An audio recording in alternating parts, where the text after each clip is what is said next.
वैसे तो दुनिया में कई योद्धा हैं जिन्होंने अपनी अनोखी ताकत से सारे विश्व को एक अलग ही पहचान दी है। तो आज हम आपको एक ऐसे योद्धा की कहानी बताने जा रहे हैं जिसने दुनिया का आधा से भी ज्यादा हिस्सा अपने कब्जे में कर लिया था, सिर्फ और सिर्फ अपनी ही ताकत से।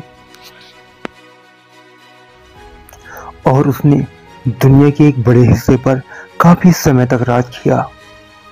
और साथ ही आपको यह भी बता दें कि यह कहानी एक आम आदमी से बादशाह बनने की सफर तक की है।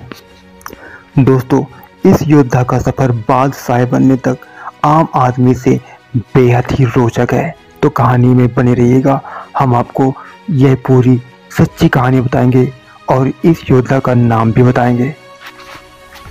उससे पहले दोस्तों, अगर अभी तक आपने इस वीडियो को लाइक और चैनल को सब्सक्राइब नहीं किया तो प्लीज़ कर दीजिए। तो चलिए वीडियो में आगे बढ़ते हैं और आपको बताते हैं एक सच्ची कहानी। इसकी गिनती दुनिया के सबसे महान सेनापतियों में से होती है। तो आइए जानते हैं नेपोलियन बोनापार्टे के बारे में कुछ ऐसी बातें जिन्हें सुनकर आपको बहुत आनंद आने वाला है।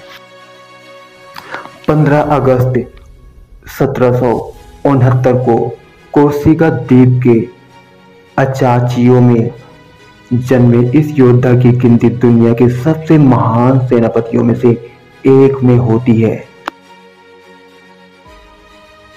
और कहा जाता है कि नेपालियों का दिमाग बहुत ज्यादा तेज था, पढ़ाई में वह काफी ज्यादा तेज थे।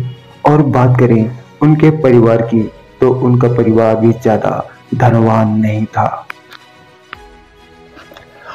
और नेपोलियन के माता पिता ने उन्हें मात्र 9 वर्ष की आयु में ही पढ़ाई के लिए फ्रांस भेज दिया था।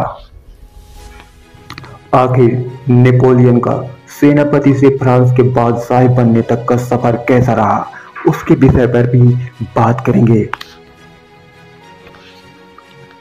और नेपोलियन के बारे में ब्रिटेन के महान योद्धा ड्यूक ऑफ वेलिंगटन ने कहा था कि युद्ध के मैदान में वह अकेले ही 30 से 40 हजार योद्धाओं के बराबर था।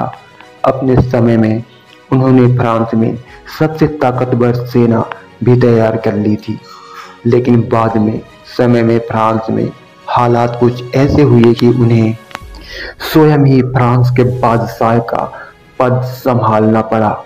सन 1804 में उन्होंने पोप की मौजूदगी में खुद को बादशाह घोषित कर दिया था।